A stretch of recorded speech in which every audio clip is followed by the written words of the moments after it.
Welcome welcome to formulator online video lecture series. हम लोग आज डिस्कस करेंगे एकेयू के थर्ड सेमेस्टर के इलेक्ट्रिकल ब्रांच का क्वेश्चन, बीटेक थर्ड सेमेस्टर का, जो कि 2019 में पूछा गया है। ठीक है, मेरा ऑलरेडी बहुत सारा वीडियो आपको अवेलेबल है किस पे, फॉर्मूलेटर का ऐप डाउनलोड करके वहाँ से आप मतलब परचेज कर सकते हैं। ऑलरेडी अवेलेबल है सारा वीडियो, टॉपिक वाइज मशीन्स का ब्रीफली डिस्कस किया गया है। तो वहाँ से आप जाके अगर ब्रीफली डिस्कस थ्योरी अगर देखना चाहते थे तो वहाँ से आप मतलब फॉर्मूलेटर के ऐप के थ्रू आप मेरे वीडियो को देख सकते हैं। लेकिन आज हम लोग यहाँ पे डिस्कस करेंगे प्रीवियस ईयर क्वेश्चन 2019 का बीटेक इलेक्ट्रिकल थर्ड सेमेस्टर का। पहला जो क्वेश्चन इसमें पूछा गया है फर्स्ट नंबर में, आप देखोगे पहले शॉर्ट टाइप्स आंसर कुछ दिया गया, शॉर्ट टाइप्स क्वेश्चन पूछा गया जिसको आंसर आपको जो है वो क्या करना है सर, शॉर्ट टाइप आंसर्स देना है। तो पहला शॉर्ट टाइप आंसर्स को हम लोग डिस्कस कर लेते हैं। Short type answers, short type answer में पहला क्वेश्चन पूछ रहा है ये जो कि कितने नंबर का रहता है, एक क्वेश्चन 2 नंबर का रहता है। तो पहला क्वेश्चन आपसे पूछ रहा है distinguish between, distinguish wish between between core type and cell type transformer, core type and cell type transformer.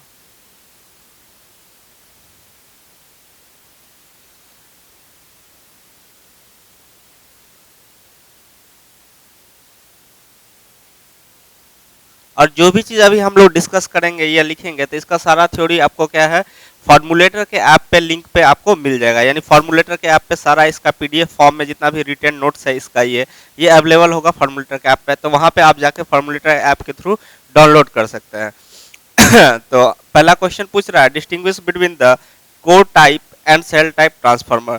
यानी कोर टाइप और सेल टाइप ट्रांसफार्मर में बेसिकली हम लोग को कंपेयर करने के लिए बोल रहा है। तो हम लोग स्टार्ट करते हैं कोर टाइप और सेल टाइप ट्रांसफार्मर को डिस्कस करना। तो ये सर आपका हो गया, इसको बोलते हैं कोर टाइप ट्रांसफार्मर।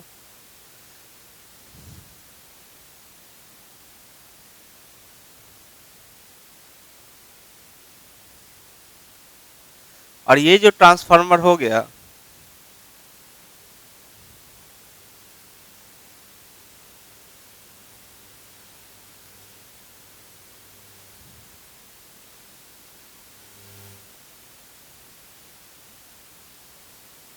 इसको हम लोग बोलेंगे सेल टाइप ट्रांसफार्मर। ठीक है, तो यहाँ पे देख सकते हैं सर, यहाँ पे क्या है, ये एल वी वाइंडिंग है, एच वी वाइंडिंग है। ठीक है, तो कोर टाइप ट्रांसफार्मर की हम लोग बात करेंगे तो सबसे पहले बात देखिए, जब इसको आप वोल्टेज से एनर्जाइज कीजिएगा तो ये करंट ड्रॉ करेगा, करंट ड्रॉ करेगा तो ये नंबर ऑफ टर्न से पास करेगा तो फ्लक्स प्रोड्यूस करेगा। तो ये फ्लक्स अगर आप देखिएगा तो फ्लक्स क्लोज पाथ में इस तरह से ट्रेवल करेगा, दिस इज फाई।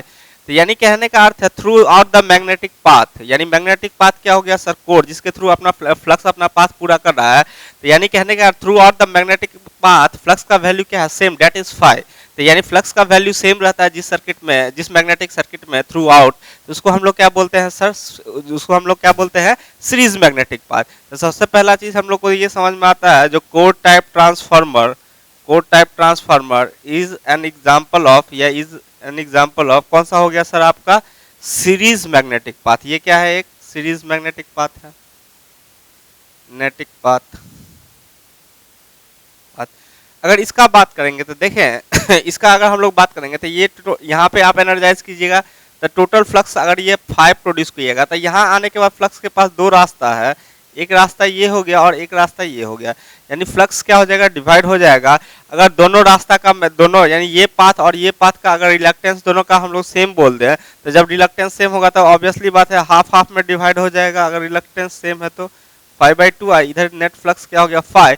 तो यहाँ पे क्या हो रहा है, फ्लक्स का यानी मैग्नेटिक पाथ में फ्लक्स का डिवीजन हो रहा है, आप देख सकते हैं। तो ये एग्जांपल किसका हो गया सर, ये एग्जांपल हो गया आपका पैरेलल मैग्नेटिक पाथ का। तो यानी cell type transformer, cell type transformer, transformer is a parallel magnetic path, magnetic path.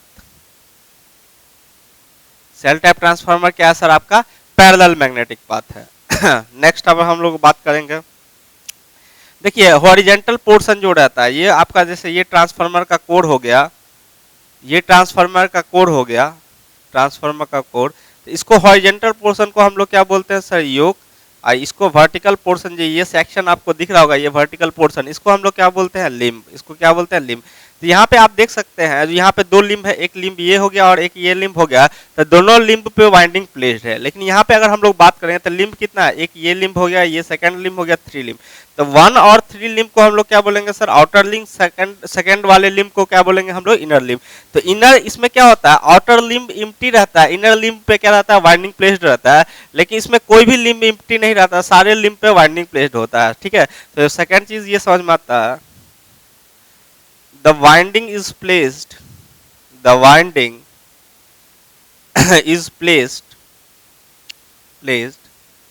on all limbs, सारे लिम्स पे वाइंडिंग प्लेस होता है। ठीक है, इसमें क्या हो गया sir, the winding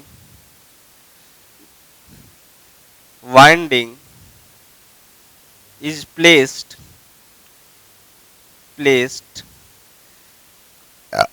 the winding is placed in inner limb, outer limb left empty. Outer limb को हम लोग क्या करते हैं सर, इम्प्टी छोड़ देते हैं, आउटर लिम्ब आपका क्या हो जाएगा, इम्प्टी रह जाएगा। तो ये हो गया इसका। और हम लोग बात करेंगे। ठीक है, तो चूंकि शॉर्ट टाइप आंसर है तो इसलिए हम लोग को ज्यादा डिस्कस नहीं करना है, एक और एग्जांपल ले लेते हैं। तो कोर टाइप ट्रांसफार्मर जो होता है सर, वो यूज होता है, core type transformer is used for, ये बेसिकली हाई वोल्टेज और लो करंट के लिए यूज होता है। और सेल टाइप ट्रांसफार्मर की बात करेंगे तो cell type transformer is used for, cell type transformer is used for low voltage high current. तो ये क्या है सर, हम लोग डिस्टिंग्विश के कोर टाइप से और भी बहुत चीज कर सकते हैं। यहाँ पे देखिए कोई भी लिम्ब जो है, यानी दोनों लिम्ब का एरिया क्या है, सेम। क्यों, क्योंकि फ्लक्स पास हो रहा है सेम। तो आप जानते हैं phi equal to B by phi equal to क्या होता है sir, B dot A. Phi equal to होता है बी डॉट ए, फ्लक्स का वैल्यू सेम हो गया। अगर डेंसिटी की बात करते हैं, एरिया दोनों का सेम हो जाएगा सर। लेकिन यहाँ पे क्या हो गया, फ्लक्स हाफ है, यानी आउटर लिम्ब का जो एरिया होगा इनर लिम्ब का जस्ट 50% हो जाएगा, यानी कम हो जाएगा। तो बहुत सारा पॉइंट है, आप डिस्कस कर सकते हैं, लेकिन चूंकि शॉर्ट टाइप आंसर है इसलिए हम लोग इससे ज्यादा इस पर डिस्कस नहीं करेंगे। अब हम लोग बढ़ते हैं नेक्स्ट क्वेश्चन की तरफ।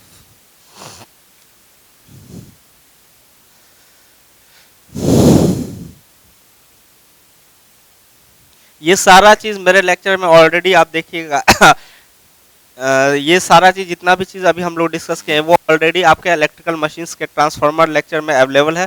सारा का सारा आप अगर ब्रीफली आप जानना चाहते हैं जो कोर टाइप और सेल टाइप के बीच में कि क्या डिफरेंस होता है, किस तरह का यूज होता है, तो आप मतलब फॉर्मूलेटर ऐप के थ्रू आप जो है वो इलेक्ट्रिकल मशीन्स का वीडियो देख सकते हैं।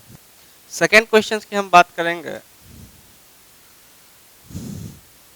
तो सेकेंड क्वेश्चन कह रहा है सर, इसमें 1 का पहला का बी क्वेश्चन है, ये पहला का बी, यानी शॉर्ट टाइप में पहला का बी, फर्स्ट का बी है ये,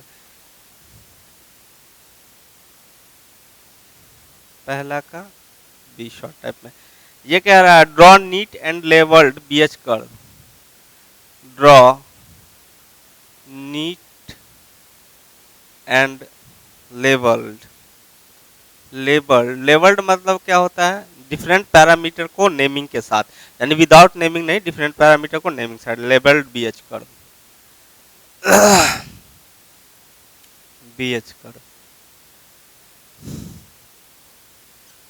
ठीक है, अब हम लोग को कहना है बीएच कर्व को हम लोग को ड्रॉ करना है, बीएच कर्व। तो जैसा नाम सजेस्ट कर रहा है, ये क्या है सर आपका बीएच कर्व। तो बीएच कर्व किस किस किस के बीच में प्लॉट करते हैं हम लोग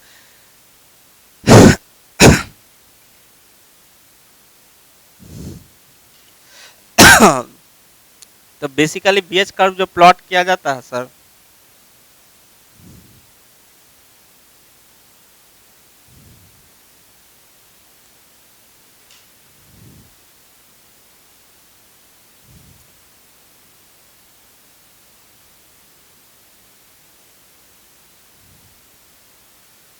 वो बीएच कर्व जो हम लोग प्लॉट करते हैं वो बी वर्सेस एच का कर्व होता है। तो बी वर्सेस एच का कर्व हो गया, बी क्या हो गया सर आपका, बी को हम लोग क्या बोलते हैं सर, मैग्नेटिक फ्लक्स डेंसिटी। तो बी हो गया सर आपका magnetic magnetic flux density density जिसको क्या बोलते हैं वेबर पर मीटर स्क्वायर और टेस्ला ऐसा यूनिट में। और नीचे क्या हो गया sir H magnetic field intensity, ये क्या हो गया सर आपका magnetic field intensity, field intensity city, जिसका यूनिट क्या हो गया सर एम्पियर पर मीटर, इसका यूनिट क्या हो गया सर, इसका यूनिट हो जाएगा वेबर पर मीटर स्क्वायर और टेस्ला, टेस्ला में लिया है।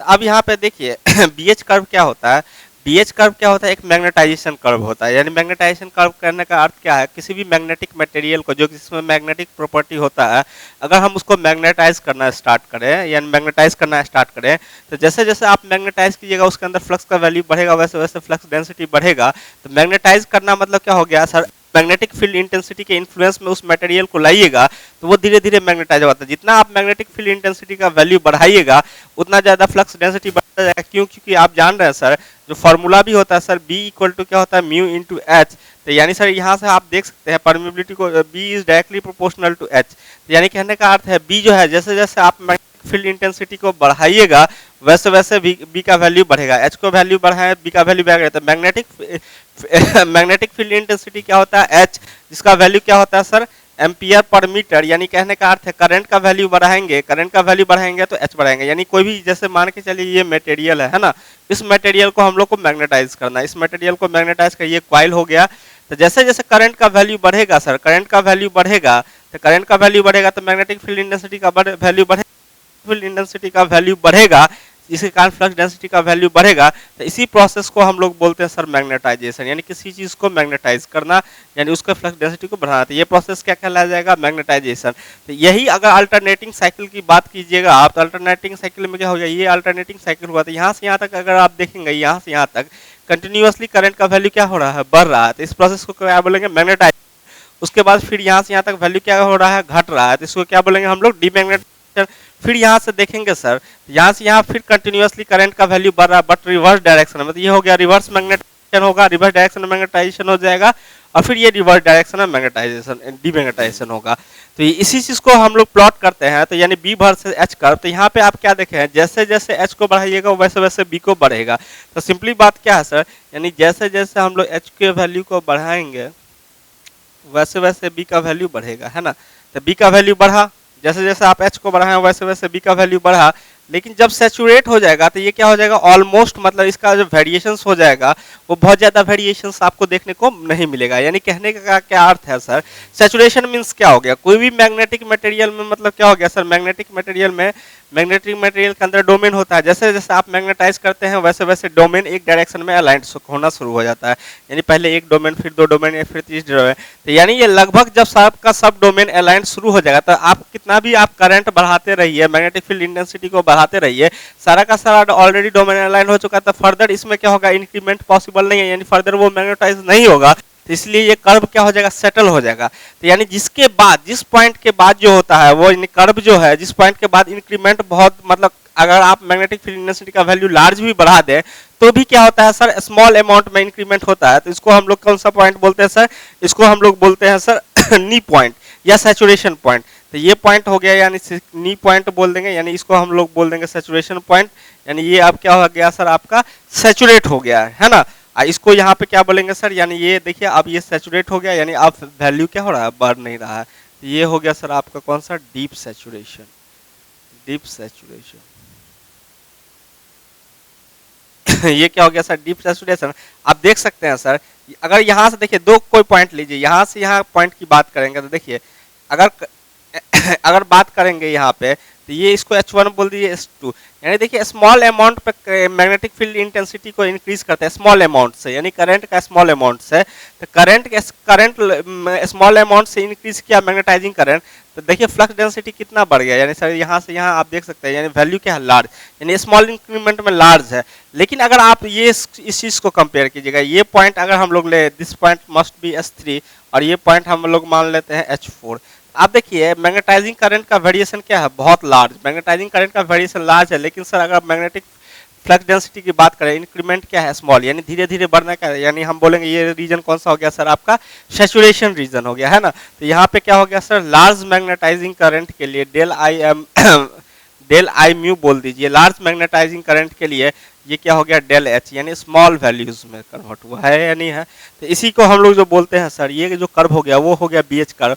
लेकिन कहीं कहीं पे आप जो देखेंगे बी एच कर्व में वो इस तरह का प्रोसेस रहता है, यानी ये ये तो ये बेसिकली बात वही है सर। यहाँ पे क्या हो गया, तो यहाँ पे देख सकते हैं ये कहीं कहीं पे बी एच कर्व, इसको हम लोग बोलते हैं, इस लूप को क्या बोलते हैं सर, हिस्ट्रेसिस लूप। तो अगर आप बी एच कर्व में देखेंगे तो यहाँ से देख सकते हैं बी जैसे जैसे बढ़ रहा हुआ वैसे वैसे एच बढ़ रहा था, इस पॉइंट पे क्या हो जाएगा, सैचुरेट। तो यानी जैसे जैसे बी बढ़ रहा है वैसे वैसे एच बढ़ रहा है, यानी ये पॉइंट को बढ़े। अब यहाँ पे देखिए उसके बाद क्या हो जाता है, ये डीमैग्नेटाइज होता है, डीमैग्नेटाइज होगा तो ये धीरे धीरे धीरे धीरे घटना शुरू होगा। तो घटना शुरू होगा तो जब एच का वैल्यू हम लोग जीरो किए तो बी का वैल्यू जीरो होगा, लेकिन बी का वैल्यू जीरो नहीं होता है बिकॉज ऑफ रेसिडुअल। तो इसीलिए कहते हैं, तो ये उसके बाद हम लोग क्या हो गया, रिवर्स डायरेक्शन में। तो ये जो कंप्लीट हो गया, तो ये कंप्लीट साइकिल का हम लोग बनाए जिसको हिस्ट्रेसिस लूप कहते हैं। लेकिन आपको बनाना क्या है, यही ये कौन सा हो गया sir, draw the neat and labelled, यानी डिफरेंट पॉइंट का नाम देके हम लोग डिफाइन किए हैं। तो इसको हम लोग क्या बोलेंगे सर, और ये जो हो गया सर यहाँ ये वाला पॉइंट, ये मैक्सिमम फ्लक्स डेंसिटी को शो करता है, तो दैट इज बी मैक्स। तो ये हो गया सर आपका draw neat and labelled B H curve. अब हम लोग नेक्स्ट क्वेश्चन की तरफ मूव करते हैं। जितना भी ये चीज बोला गया है सारा का आपका नोट्स जो है वो पीडीएफ फॉर्म में अवेलेबल होगा, फॉर्मूलेटर ऐप के थ्रू आप उसको डाउनलोड कर सकते हैं। और जितना लेक्चर भी अगर आप ब्रीफली देखना चाहते हैं बीएच कर्व, सारा का सारा चीज जितना भी है क्वेश्चंस पूछा गया है एकेयू में या वेदर गेट में, ये सारा का सारा आपको मतलब ब्रीफली आपको देखने को मिल जाएगा एकेयू ऐप पे।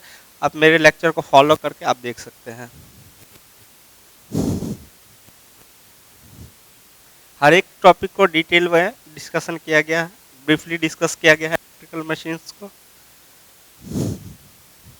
और वो भी सिंपल लैंग्वेज में जो आपको समझ में आ जाए। नेक्स्ट वन का सी जो क्वेश्चन है सर, वन का सी, इस क्वेश्चन में क्या बोल रहा है सर, इस क्वेश्चन में बोल रहा है two coils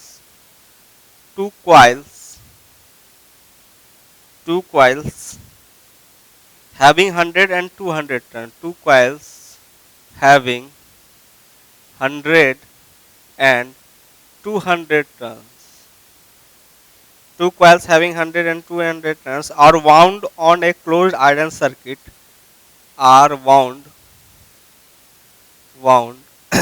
on a closed iron circuit, on a closed iron circuit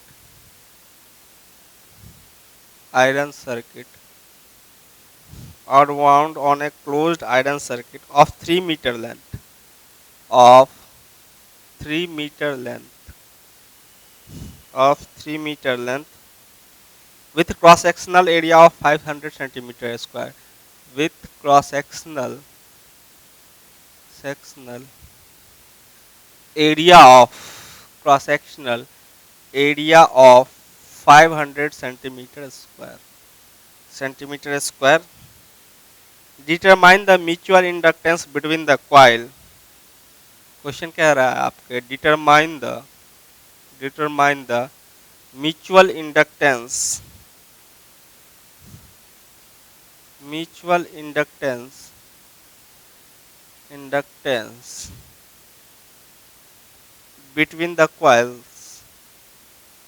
the coils अगर आपका म्यू आर का वैल्यू रिलेटिव परमेबिलिटी आयरन का दिया हुआ है दैट इज 3000।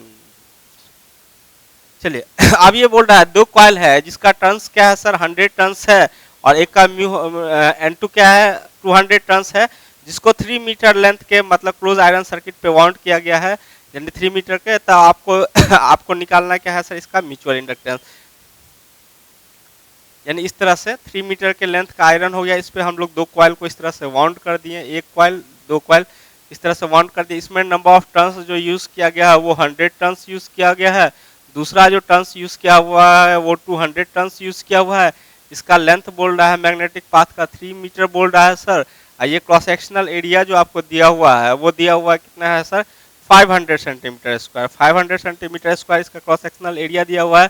और रिलेटिव परमेबिलिटी आयरन का दे दिया है सर कितना 3000। अब आपसे पूछ रहा है ये अब आपसे पूछ रहा है जो what is the value of mutual inductance. तो म्यूचुअल इंडक्टेंस का वैल्यू जो हो जाता है सर, म्यूचुअल इंडक्टेंस का वो क्या हो जाता है sir, M mu not mu r into N one into N two into A square by L. तो ये क्या हो गया sir, into A square by, sorry A square mu A by L, mu देखिए ये फॉर्मूला होता है mu N A by L. अब यहाँ पे देखिए सर, म्यू नॉट का जो वैल्यू है वो कितना वैल्यू होता है, म्यू नॉट का वैल्यू होता है 4 pi into 10 to the power minus 7 henry per metre. Mu r का वैल्यू आपको ऑलरेडी दे दिया है सर कितना, 3000। म्यू आर का वैल्यू दे दिया 3000। यहाँ पे एन वन का वैल्यू हम लोग को दे दिया है डेट इज कितना है सर, 100। एन टू का वैल्यू हम लोग को दे दिया है डेट इज 200। तो यहाँ पे आप पुट कर दीजिएगा तो आपका आंसर्स निकल जाएगा, कितना होगा। तो आप जो इसको सॉल्व कर लीजिएगा, हम यहाँ पे वैल्यू लिख देते हैं। तो म्यूचुअल इंडक्टेंस का जो वैल्यू हो जाएगा सर, म्यूचुअल इंडक्टेंस का वो वैल्यू हो जाएगा म्यू नॉट। म्यू नॉट का वैल्यू होता है 4 पाई इंटू कितना होता है sir, 10 to the power minus 7। 4 pi into 10 to the power minus 7। Mu r का वैल्यू हो गया सर कितना सर, 3000। म्यू आर का वैल्यू 3000। एन वन कितना है सर, एक है 100। एन टू कितना है सर आपका 200। एरिया आपको दिया गया है कितना सर, 500 सेंटीमीटर स्क्वायर। तो यानी ये कितना हो जाएगा सर, 500 मीटर स्क्वायर में ले जाएगा, 10 टू द पावर माइनस 4 से मल्टीप्लाई कर दीजिएगा, डिवाइडेड बाय लेंथ। लेंथ कितना दिया हुआ है सर, मैग्नेटिक पाथ का लेंथ दिया हुआ है 3 मीटर। इसको सॉल्व कर लीजिएगा तो इतना हेनरी आपका आंसर हो जाएगा म्यूचुअल इंडक्टेंस। ये क्वेश्चन क्या हो गया सॉल्व। नेक्स्ट क्वेश्चन की हम लोग बात करेंगे। तो नेक्स्ट क्वेश्चन क्या कह रहा है सर इसमें पहला का डी, फर्स्ट का डी। नेक्स्ट क्वेश्चन ये कह रहा है आपको determine the EMF induced in A coil, determine the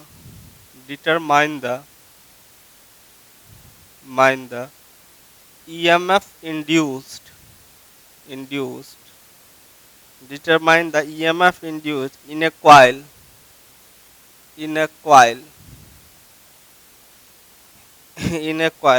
of 5 millihenry, in a coil of 5 millihenry when a current of 20 ampere, when a current of 20 ampere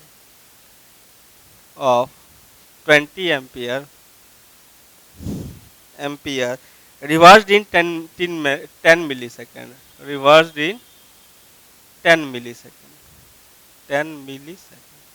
अब ये बोल रहा है, क्वेश्चन क्या बोल रहा है सर, क्वेश्चन बोल रहा है हम लोग को ईएमएफ इंड्यूस्ड का वैल्यू निकालने के लिए, है ना। तो यहाँ पे दे दिया हुआ है जो एल का जो वैल्यू है sir, L equal to value दे दिया हुआ है सर आपको 5 मिली हेनरी। एल का वैल्यू कितना दिया हुआ है, 5 मिली हेनरी। करंट का वैल्यू है 20 एम्पियर। लेकिन यहाँ पे देखिए सर, हम लोग को निकालना है ईएमएफ इंड्यूस। तो सबसे पहले हम लोग ईएमएफ इंड्यूस का फॉर्मूला लिख लेते हैं सर। ई इक्वल टू जो होता है सर वो होता है L D I by D T. EMF induce का फॉर्मूला क्या होता है, L D I by D T. तो D I by D T को क्या लिख सकते हैं आप D I by D T को हम लोग जो लिख सकते हैं डेट इज लिख सकते हैं I2 minus I1 divided by T2 minus T1 लिख सकते हैं या नहीं लिख सकते, यही हो गया टी। यहाँ पे दे दिया गया है जो यहाँ पे देखिए जो करंट जो है वो रिवर्स होता है, यानी कहने का अर्थ है अगर ये मान के चलिए 20 मिली सेकेंड्स है, ये 20 मिली सेकेंड यानी रिवर्स होना मतलब माइनस 20 मिली सेकेंड। ये 20 मिली सेकेंड से माइनस 20 मिली सेकेंड यहाँ से यहाँ तक पहुँचता है कितने में सर, ये 10 मिली सेकेंड्स में। तो 10 मिली सेकेंड्स में अगर ये इस तरह से पहुँचेगा तो इसका वैल्यू कितना हो गया D I by D t का। तो D I by D t का वैल्यू 20 से कहाँ पहुँचता है I2 20 से कहाँ पहुँचता है माइनस 20। तो 20 से माइनस 20 डिवाइडेड बाय कितना हो गया, अगर यहाँ पे ले रहे हैं इस तरह से 20 लिए हैं पहले ना, तब T1 माइनस T2 लिखेंगे, I1 minus I2 T2 minus T2, या फिर I2 minus I1 T2 minus T1, जो भी आपको लिखना है ये भी लिख सकते हैं आप, I2 minus I1 T2 minus T1 जो भी हो। चलिए तो ये 20 माइनस 20 बाय में 10 मिली सेकेंड है ना। तो 10 मिली सेकेंड को क्या लिख देंगे, 10 into 10 to the power minus 3 seconds में हो गया, यानी sir 40 by 10 into 10 to the power minus 3। अब यहाँ अगर हम लोग बात करेंगे ईएमएफ इंड्यूस्ड का, तो ई इक्वल टू हो जाएगा एल। एल का वैल्यू दिया हुआ 5 millihenry, that is 5 into 10 to the power minus 3। D I by D t का वैल्यू आ गया 40 by 10 into 10 to the power minus 3, 10 milliseconds है। 10⁻³ 10⁻³ कट गया, 10 से ये 4 टाइम्स से गया, तो यहाँ से EMF इंड्यूस्ड का जो वैल्यू आ जाता है वो आ जाता है आपका 20 वोल्ट्स। ये क्वेश्चन क्या हो गया आपका सॉल्व। 1 का ई हम लोग देख लेते हैं क्वेश्चन नंबर 1 का ई।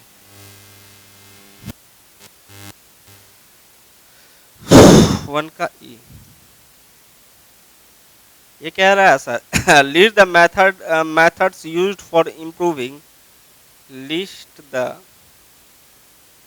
the methods used for, list the methods used for improving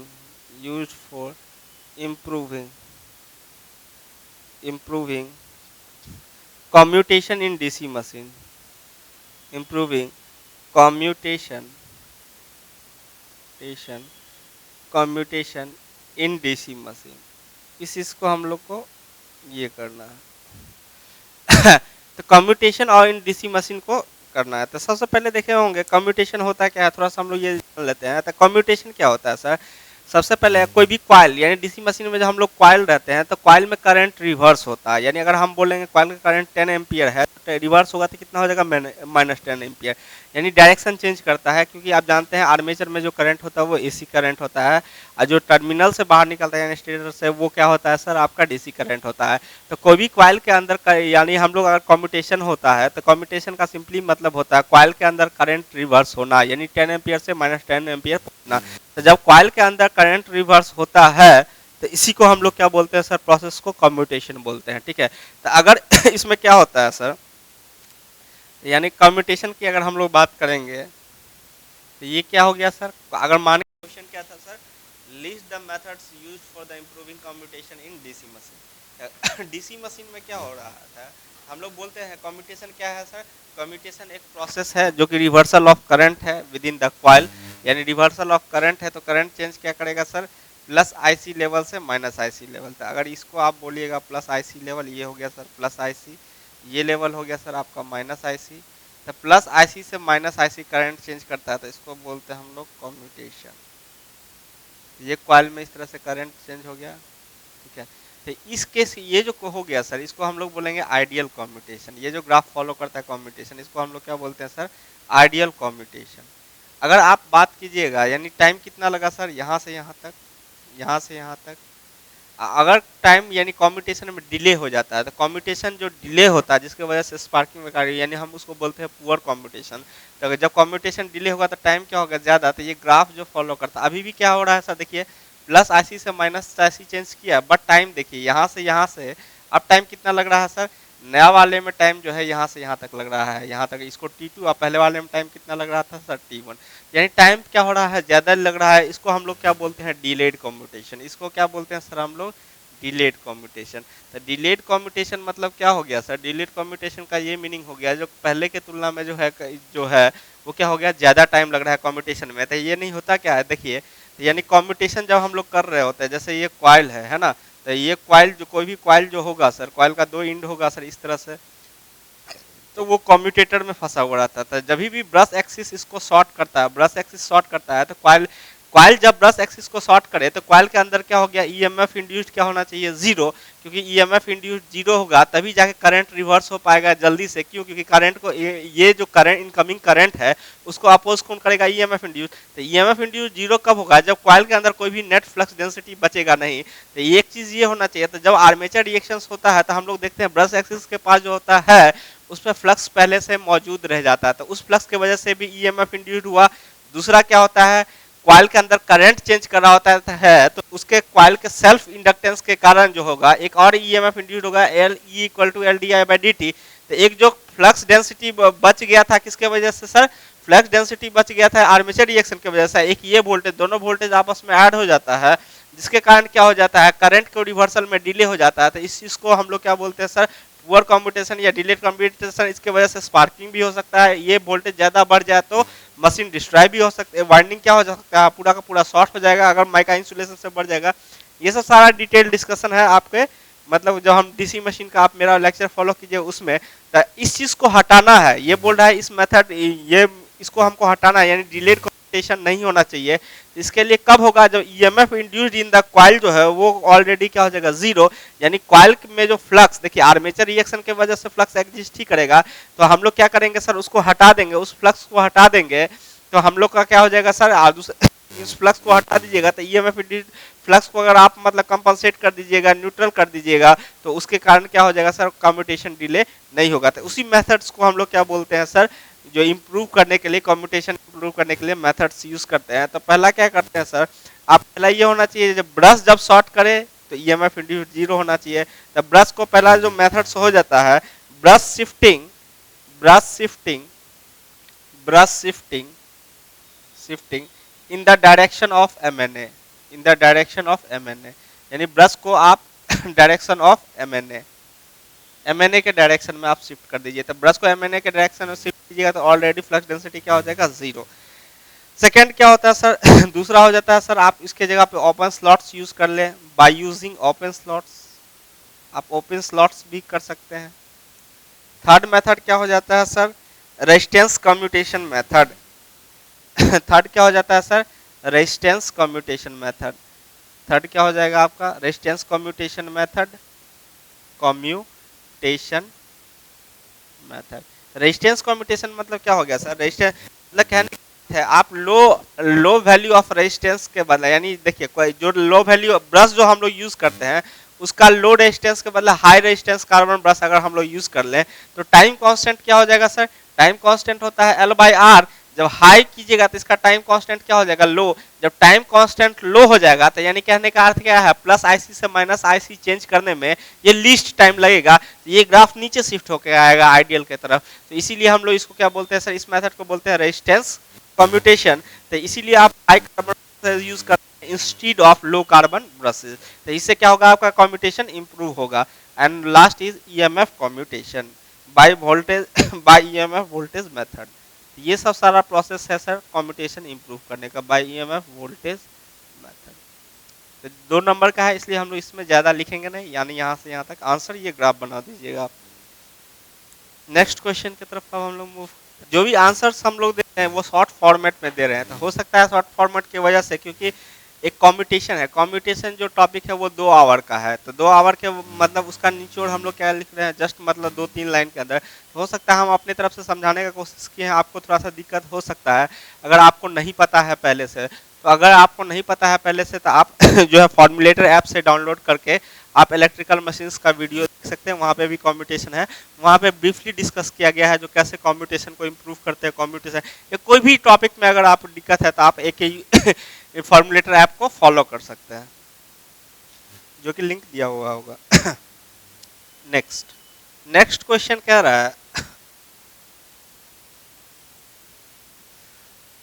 next question कह रहा है 1F में क्वेश्चन में आपको क्या कह रहा है सर, 1F क्वेश्चन कह रहा है what are the different method of, what are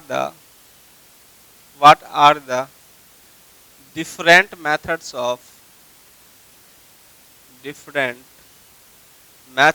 cooling of transformer, different methods of cooling of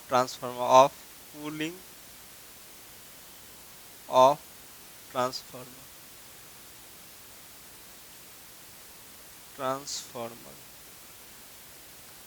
यानी कौन कौन सा मेथड है कूलिंग ऑफ ट्रांसफार्मर करने का, ठीक है। बेसिकली होता क्या है सर,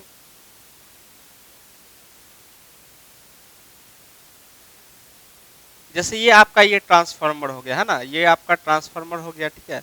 ट्रांसफार्मर में ये क्या हो गया सर, यहाँ पे रहता है आपका वाइंडिंग, ये आपका क्या हो गया वाइंडिंग, जो कि इंसुलेटेड कोर, यानी कोर को पहले इंसुलेट करते हैं फिर वाइंडिंग लगा पड़ता है। अब यहाँ पे देखें होंगे ऑयल्स भरा हुआ रहता है, इस तरह से ऑयल्स भरा हुआ रहता है। तो क्या होता है सर, जब भी ट्रांसफार्मर को जब आप एनर्जाइज कीजिएगा तो एनर्जाइज करने की वजह से कॉपर लॉस होता है। कॉपर लॉस मतलब क्या होता है सर, I2R। तो कॉपर लॉस जो अपीयर होता है वो हीट के फॉर्म में होता है, क्यों, क्योंकि I2R × T। तो जितना ज़्यादा देर तक ये ट्रांसफार्मर ऑपरेट होता है तो कंटिन्यूसली कॉपर लॉस होता है, जिसके कारण उसका हीट यानी टेम्परेचर इंटरनल बढ़ते रहता है। तो उस टेम्परेचर को कूल करने के लिए क्या हो जाता है, उसको कूल करने के लिए हम यहाँ पे देखिए, जैसे यहाँ पे एक क्या किए हुए हैं, ऑयल यूज़ किए हुए हैं। किसी भी ट्रांसफार्मर, कोई ट्रांसफार्मर में क्या है, ऑयल अगर हो तो जिस ट्रांसफार्मर में ऑयल हो। तो अगर आप ऑयल यूज किए हुए हैं तो जैसे जैसे ये हीट होगा तो हीट होकर क्या होगा, ऑयल ऊपर की तरफ आएगा।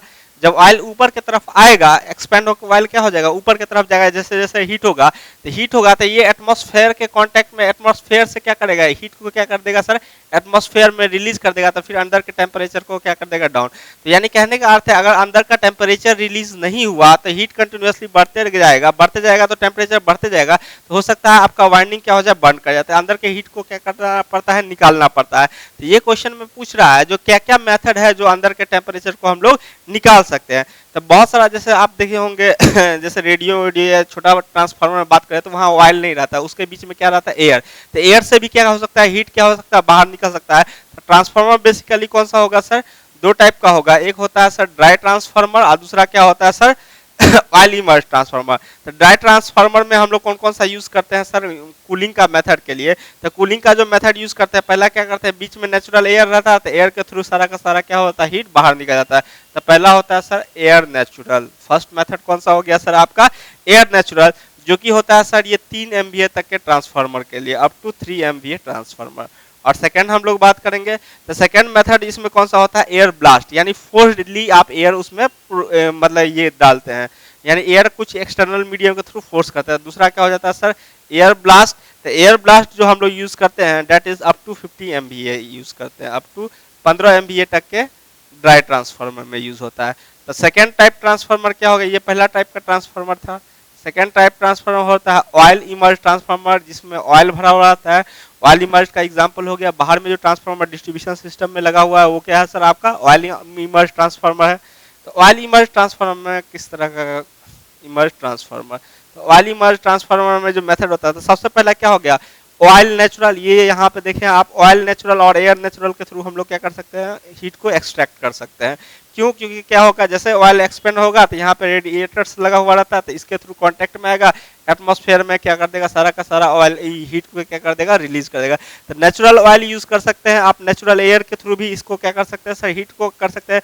दूसरा क्या हो सकता है सर, हम लोग क्या कर सकते हैं, अगर ट्रांसफार्मर का रेटिंग बहुत बड़ा हो, जब ट्रांसफार्मर का रेटिंग बहुत बड़ा हो जाता है तो हीट डेवलप के, जितना ज्यादा रेटिंग का ट्रांसफार्मर हीट डेवलप ज्यादा होगा, जैसे कहाँ हो गया, सब स्टेशन में, तो उसमें क्या करते हैं सर, फोर्स्ड एयर, यानी अलग से फैन लगा के रखते हैं। ट्रांसफार्मर के पास देखे होंगे लंबा लंबा रेटिंग का फैन लगा हुआ रहता है, जो कि कूल करने के लिए काम आता है, उसको हम लोग क्या बोलते हैं सर, फोर्स्ड एयर डालना। समझ में आता है, ये डिफरेंट मेथड्स है जो कि हम लोग यूज करते थे। पहला हो गया इसमें sir oil natural, oil natural, air natural, oil natural और एयर नेचुरल, जिसको बोलते हैं ऑयल नेचुरल एयर नेचुरल, यानी ONAN मेथड, यानी और नेचुरल ऑयल यूज किया, नेचुरल एयर यूज किया। ये हो जाता है सर 30 MVA तक के लिए आपका। सेकेंड मेथड इसमें हो जाता है sir oil natural air force. Force मतलब बाहर से फैन को इंट्रोड्यूस करना। जब भी फोर्स वर्ड यूज करेंगे तो बाहर से फैन को, ऑयल नेचुरल, यानी जब रेटिंग बढ़ जाएगा तो हम लोग क्या करेंगे, नेचुरल एयर से काम नहीं चल पाएगा और एक एक्सटर्नल फैन प्रोवाइड करना पड़ेगा। Oil natural air forced, air force, तो ऑयल नेचुरल एयर फोर्स, ये जो हम लोग यूज करते हैं सर, ये अप टू 60 MVA यूज करते हैं, अप टू 60 MVA, 60 MVA तक यूज करता है। And third method is oil force air force. Oil force यानी एक्सटर्नल ऑयल भी यूज करेंगे, ऑयल भी यानी पहले से जो रहा है वो नहीं, अलग से ऑयल का चैनल बनाते हैं, अलग से ऑयल भी यूज करेंगे। तो फोर्स, ऑयल फोर्स्ड हो गया सर, और एयर फोर्स्ड हो गया, फोर्स्ड। तो ये हो गया sir OFAF, oil forced air force. ये यूज कहाँ पे करते हैं, ऑयल फोर्स्ड एयर फोर्स ये यूज करते हैं हम लोग generally used in power station and sub station. Power station और सब स्टेशन में हम लोग इसका यूज करते हैं, power station and sub station, large rating transformer के लिए स्टेशन। इसका रेटिंग लास्ट होता है oil forced water force, next में ऑयल फोर्स्ड वाटर फोर्स। तो ये मेथड था आपका फोर्स ट्रांसफार्मर को कूल करने के लिए, water force,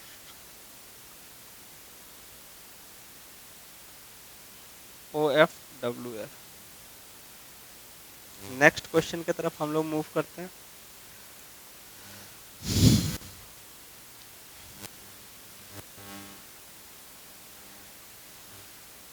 next question ji.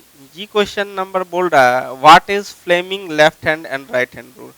What is Fleming left hand left hand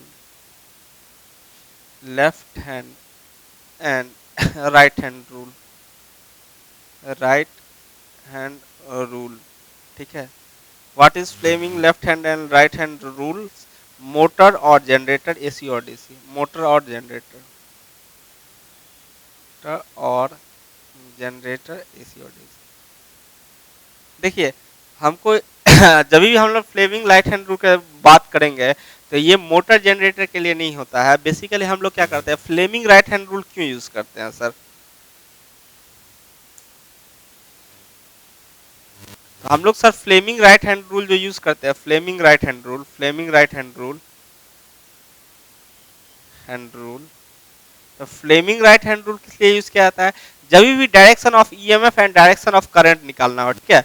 तो जब डायरेक्शन ऑफ ईएमएफ हमको निकालना होगा, direction of EMF, direction of current, तो हम लोग यूज क्या करेंगे सर, डायरेक्शन ऑफ करंट क्या यूज करेंगे sir, Fleming right hand rule, Fleming right hand rule use करेंगे, ठीक है ना, राइट हैंड रूल यूज करेंगे।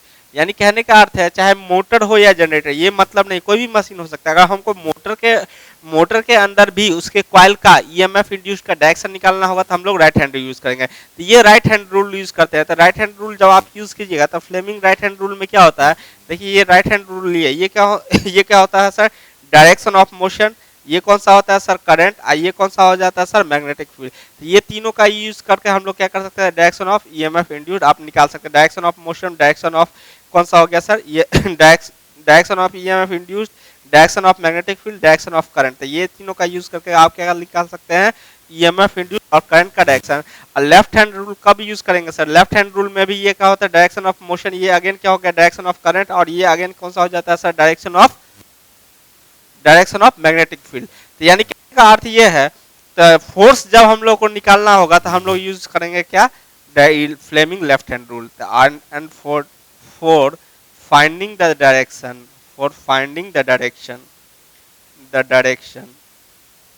Direction of force we use left hand rule.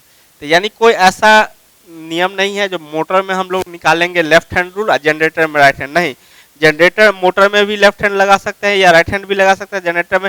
लेकिन चूंकि सर हम लोग का क्या होता है, मोटर में हम लोग का इंटरेस्ट क्या रहता है, डायरेक्शन ऑफ रोटेशन फाइंड करने का, क्योंकि मोटर रोटेट करता है, डायरेक्शन ऑफ रोटेशन यानी फोर्स। इसीलिए हम लोग क्या लगाते हैं sir, left hand rule. Generator में हम लोग का इंटरेस्ट क्या रहता है मेनली, यानी डायरेक्शन। और जनरेटर क्या करता है, करंट सप्लाई करता है, यानी ईएमएफ इंड्यूस्ड का डायरेक्शन किस तरफ होगा, करंट किस तरफ निकलेगा। इसीलिए जनरली बोला जाता है कि जनरेटर राइट हैंड रूल और मोटर लेफ्ट हैंड रूल। लेकिन बट ऐसा नहीं है, जनरेटर कहीं भी अगर राइट हैंड रूल हमको वहीं पे यूज करना है जहां पे हम लोग को डायरेक्शन ऑफ मोशन निकालना है, डायरेक्शन ऑफ इंड्यूस्ड ईएमएफ निकालना है, डायरेक्शन ऑफ करंट निकालना है।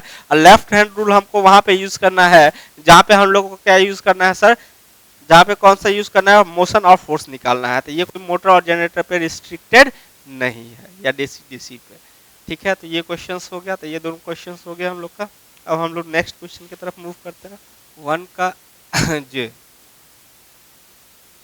ये क्वेश्चन कह रहा है argue the significance of back EMF in DC motor. Argue the significance of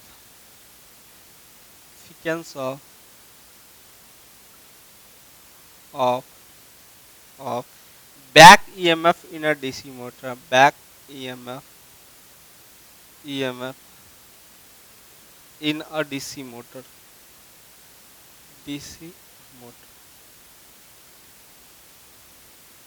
तो यानी बैक ईएमएफ का क्या रोल होता है डीसी मोटर में, इस चीज को हम लोग को डिस्कस करना है। तो इसका क्वेश्चन की तरफ आगे बढ़ते हैं। देखिए सपोज मान लेते हैं यहाँ पे एक हम लोग डीसी सीरीज मोटर ले लेते थे। ये हो गया वोल्टेज, ये हो गया डीसी सीरीज मोटर, ये करंट ड्रॉ किया, आइए आर्मेचर करंट। आप जानते हैं सर आर्मेचर करंट का वैल्यू क्या हो जाएगा सर, आर्मेचर करंट का वैल्यू हो जाएगा V minus E by R A plus field winding resistance R A C. ये हो गया, ठीक। ये हो गया बैक ईएमएफ। देखिए बैक ईएमएफ का क्या रोल होता है।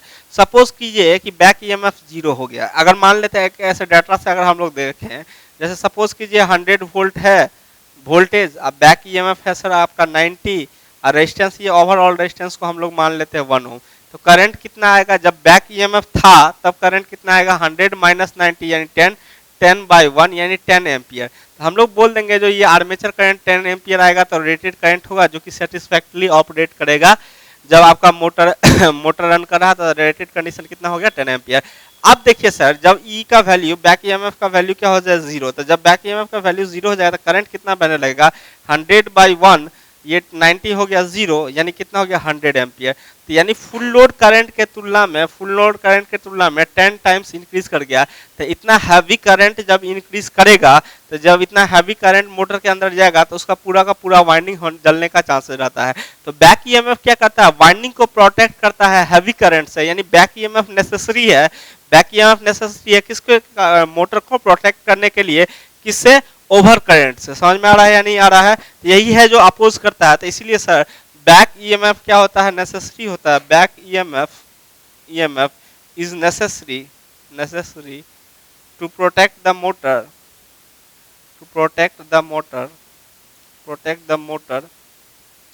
Motor from short circuit current.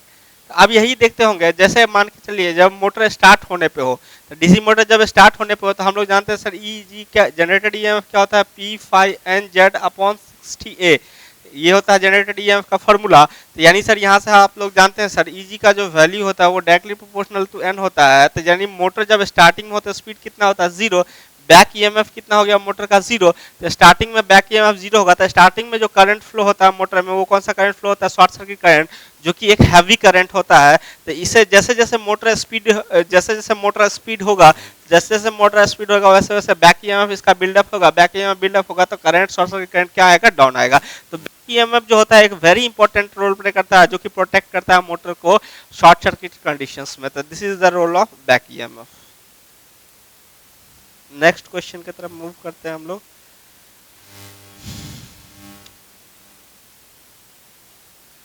Second का ए क्या बोल रहा है, डिराइव द एक्सप्रेशन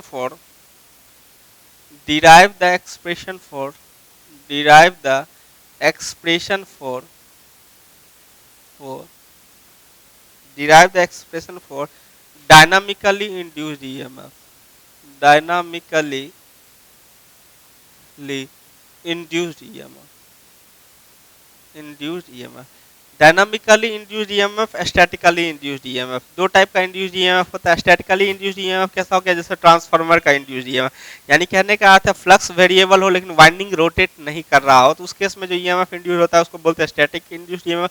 जैसे डीसी मशीन सबका हो गया, तो डीसी मशीन में क्या है सर, फ्लक्स स्टेशनरी होता है, कंडक्टर, जब फ्लक्स स्टेशनरी होता है, कंडक्टर रोटेटिंग होता है, तो जो ईएमएफ इंड्यूस होता है उसको हम लोग क्या बोल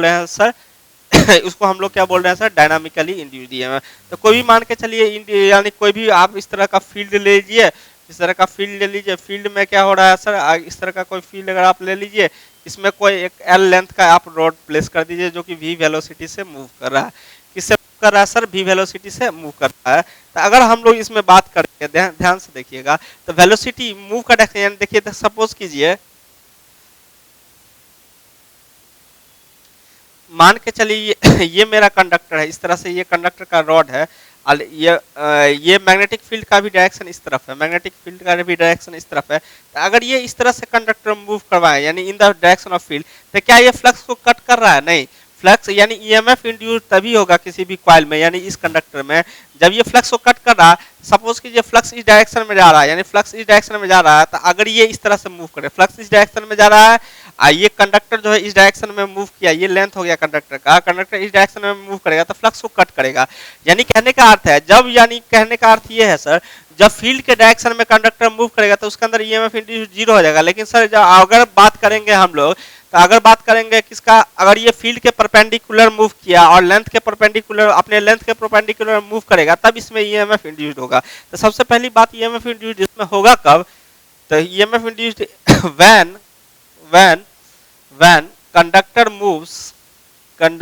moves moves perpendicular to the field as well as length with v velocity with v velocity ये v velocity है velocity then EMF will induced then EMF क्या होगा सर इंड्यूस्ड होगा। चलिए ये चीज हम लोगों को पता चल गया EMF इंड्यूस्ड होगा इसके अंदर, करेक्ट है या नहीं है। अब हम लोग लिखते हैं एरिया कितना एरिया को शिफ्ट आउट किया, तो एरिया शिफ्ट आउट कितना हो जाएगा सर इसका, एरिया शिफ्ट आउट, तो एरिया शिफ्ट आउट क्या हो जाएगा सर, देखिए यहाँ पे, तो एरिया शिफ्ट आउट जो हो जाएगा वो कितना एरिया को शिफ्ट आउट किया, तो कितना एरिया का होगा सर, लेंथ यानी अपने के बराबर, आप वेलोसिटी कितना है इसका v, तो एरिया शिफ्ट आउट कितना हो जाएगा सर, ये हो जाएगा सर आपका लेंथ इनटू वेलोसिटी, यानी कितना हो जाएगा सर l इनटू v, ठीक है। तो फ्लक्स कट पर सेकंड कितना होगा सर, फ्लक्स कट पर सेकंड तो फ्लक्स, अगर इसका फ्लक्स डेंसिटी है b, तो फ्लक्स कट पर सेकंड क्या हो जाएगा सर BLV। कैसे, देखिए फ्लक्स डेंसिटी का जो फॉर्मूला होता है वो क्या होता है phi/a, तो हम लोग को निकालना क्या फ्लक्स कट पर सेकंड, तो phi इक्वल टू क्या हो जाएगा सर b डॉट a यानी b इंटू a, तो b तो दिया हुआ है, एरिया जो आप निकाले हुए हैं वो क्या निकाले हुए हैं सर लेंथ इंटू वेलोसिटी, तो यानी फ्लक्स कट पर सेकंड क्या होगा BLV। अब देखिए सर चूंकि ये फ्लक्स कट पर सेकंड है तो सेम ये हो जाएगा, मतलब rate of change of value of flux पर सेकंड कितना होगा सर, ये सेम, क्यों, क्योंकि ये आप निकाले ही हुए हैं पर सेकंड में, तो ये 1 से डिवाइड हो जाएगा टाइम, तो यानी यही हो जाएगा। तो rate of change of flux पर सेकंड कितना हो जाएगा, rate of change of flux कितना हो जाएगा sir, rate of change of flux हो जाएगा sir again d phi by D t equal to क्या हो जाएगा BLV। तो EMF इंड्यूस्ड क्या होता है सर, EMF टर्न को ले लीजिए 1 E इक्वल टू होता है and d phi by D t, turn को अगर आप वन कंडक्टर के टर्न को यहाँ पे 1 माने तो d phi by D T, तो EMF इंड्यूस्ड का वैल्यू क्या हो जाएगा BLV। लेकिन यहाँ पे देखिए सर जो EMF इंड्यूस्ड का जो मैग्नीट्यूड है वैल्यू लेंथ के EMF इंड्यूस्ड का मैग्नीट्यूड वो होगा जो वेलोसिटी क्या हो जाएगा, यानी परपेंडिकुलर डायरेक्शन में होगा उसके मैग्नीट्यूड के प्रोपोर्शनल, यानी परपेंडिकुलर कंपोनेंट चाहिए, इसीलिए जो EMF इंड्यूस्ड का जो वेलोसिटी हो जाएगा वो हो जाएगा सर आपका BLV। V का जो परपेंडिकुलर कंपोनेंट क्या होगा V sin थीटा, यानी EMF इंड्यूस्ड का वैल्यू क्या आ जाएगा BLV sin थीटा। तो इसी इंड्यूस्ड EMF को हम लोग क्या बोलते हैं सर, डायनामिकली इंड्यूस्ड EMF।